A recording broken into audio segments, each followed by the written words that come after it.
James Charles's pink wig stirred up drama on Twitter. On January 11th, James posted a photo on Twitter with this caption: "What's your favorite step of your makeup routine? Mine are eyeshadow and baking, solely because I love how it looks, LMFAO." A man quote tweeted that post and said, "Absolute simple as that. Nothing more to it. What a absolutely fuming with this tweet. Punched the table in anger. What has the world come to? Back in my day, young blokes only cared about smashing pints and smashing."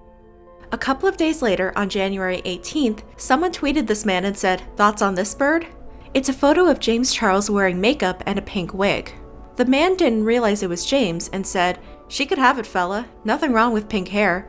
Would smash after a few pints." Later that night, someone replied and said, "It's not a she, mate." The man asked, "What do you mean?" The next day, the man tweeted, "Someone's been on my account." People still continue to call him out.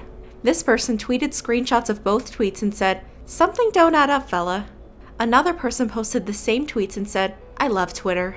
The troubled man replied to this post and said, "If this isn't removed in 48 hours, you're in massive trouble. Bots haven't stopped taking piss out of me for this, calling me gay, bent, really starting to piss me off. Delete or consequences." James Charles eventually saw this tweet and retweeted it.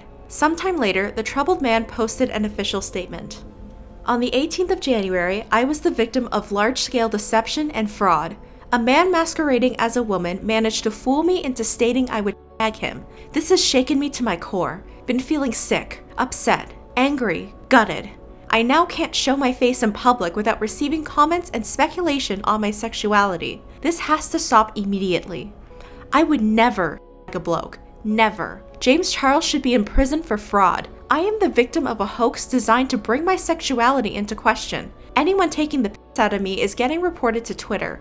No warnings, no second chances. This incident has left me scared to walk to women in case they are transgender. Sickening. I am the victim here." People had mixed reactions. Some thought the situation was hilarious.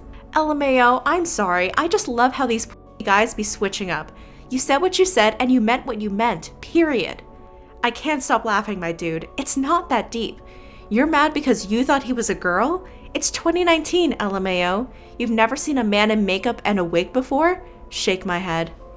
How could you not tell? James literally looks the same in the wig as he does without it. Imprison James Charles because you got a hard-on for him in drag? Apparently, James Charles is too damn sister hot. I'm dead. Ha ha ha ha. Others were annoyed. Charged for fraud? Are you joking? For what? Embracing his sexuality? The man can do what he wants, and if you can't tell him apart from a woman, it's not his fault. Shut up. You found James Charles attractive because he is. Any man or woman could realize that. It's not a big deal. You know we're laughing at your blatant idiocy and homo-transphobia and nothing else, right? You're being attacked for being a idiot. You made a whole statement defending your sexual orientation over a funny tweet, LMAO. Your attempts to look unbothered aren't really working, my guy. A national hero? Don't make me laugh. Some people tried to give him some advice. First you dragged James Charles, now you're coming after the drag community?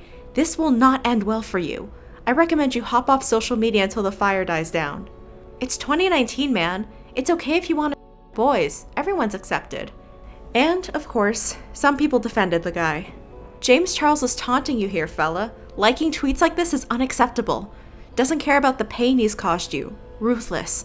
Trying to take your place as top bod? Big mistake. Expect a reaction. Left, right, good night. Don't let the bed bugs bite. An innocent man with an elite reputation has been ruined by a fraudster. Strange that you find it funny. Around this time, people were tweeting about James Charles traveling to Birmingham. The troubled man quote tweeted the news and said, "Noted. We'll see if he's as confident in person, man to man. Know of a lot of brummy bods who will back it. Fearless, committed. Looking forward to confronting this James Charles fella." Later that day, the man angrily tweeted, "Nightmare day at work. Fluffy showed our boss the tweets. He's told everyone else. Referred to as Mr. the whole day. Really starting to piss me off. Temper is on a short fuse. Could go off at a moment's notice. James Charles, watch your back." And the next day he tweeted, "The LGBT community are so insecure and easily offended. They really need to get a grip. Constant overreactions. Calling me a homophobe for saying I would a bloke. World's gone mad. Mental. Crazy. All of them are loonies. I'm straight and nothing will change that." A lot of people couldn't believe what was going on, and others said the man was a satire account that has been suspended multiple times in the past. Some people said the joke wasn't even funny at all, while others disagreed and found the homophobic joke hilarious. One person even said, "Women can't understand jokes," and eventually, the man's account was suspended. It turns out people were reporting him for violating Twitter's rules. So, what's the big issue? This opens up a huge conversation about anti-gay attitudes. This is an important discussion because it's a part of current political issues like same-sex marriage and discrimination in the workplace.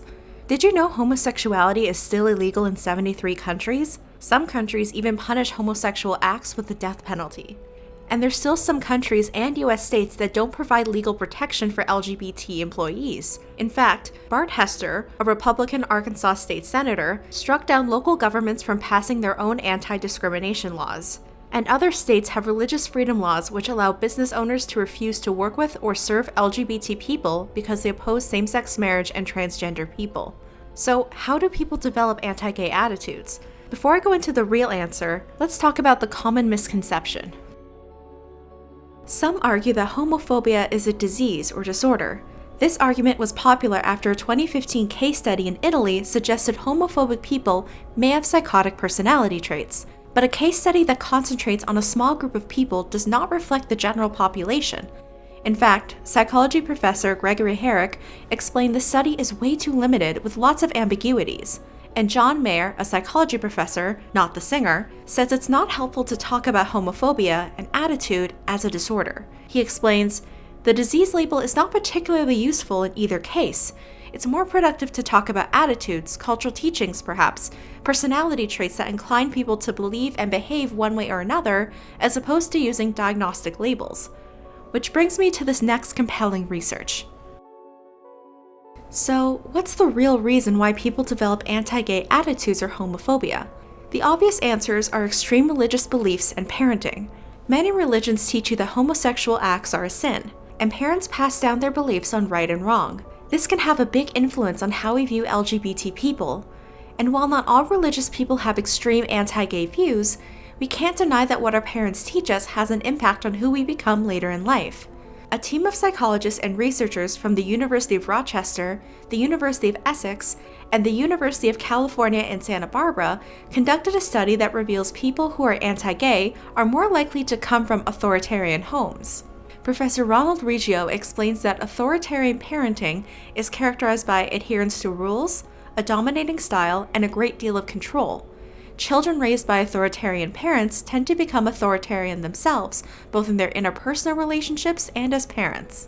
Psychology professor Richard Ryan further explains. If you're a parent who really strongly believes your child should be heterosexual, and then you use whatever means you can to convince them that they're only good and worthy if they are, this creates a lot of conflict in the child. What we see in this study is one way that gets resolved is by then being discriminating or hateful towards gay and lesbian others. And there's a lot of truth to this statement.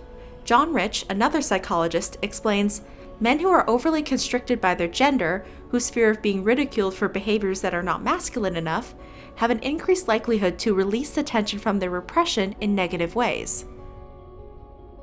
Well, what about gay jokes? The entire Twitter account was just a parody, right? Well, 2 studies from Western Carolina University reveal that men use sexist and homophobic jokes due to insecurity over their masculinity. The leader of the study, Emma O'Connor, explains, men higher in precarious manhood beliefs expressed amusement with sexist and anti-gay humor in response to a masculinity threat because they believe it reaffirms an accurate, more masculine impression of them. It appears that by showing amusement with sexist and anti-gay humor, such men can distance themselves from the traits they want to disconform. Some may argue that society is becoming more sensitive, but it's really just the fact that the joke wasn't funny. Many people were laughing at him, not with him, and I mean really, if that many people have to explain you're a parody account, then your joke wasn't funny. This reminds me of when Family Guy recently announced they'd phase out gay jokes. Jacques Peterson spoke up and said, "I'm gay and I don't have any problem with Family Guy or anyone else telling gay jokes as long as they're funny, but Family Guy just isn't funny." And this is an important point. What's the intent of the joke? To put down gay people? To anger them like that guy on Twitter? Or to make them laugh? Cognitive neuroscientist Scott Weems argues the problem isn't the jokes themselves, but the attitude that a joke is just a joke. Jokes have power, great power. When our intent is to malign, a joke becomes more than an offhand remark, it becomes a weapon. Overall, this is a really touchy subject because it involves sexuality and religion, but there is one point I want to make. We need to have basic human respect for each other. Just as we need to respect the different religions in the world, we have to respect people with different sexualities. Shaming someone or trying to convert them does far more harm than good for everyone involved. And finally, don't pull a public stunt to anger other people for your own pleasure. Joking around about sending James to jail was so unnecessary and inappropriate. He knew that by posting that official statement, he would anger many LGBT people and supporters.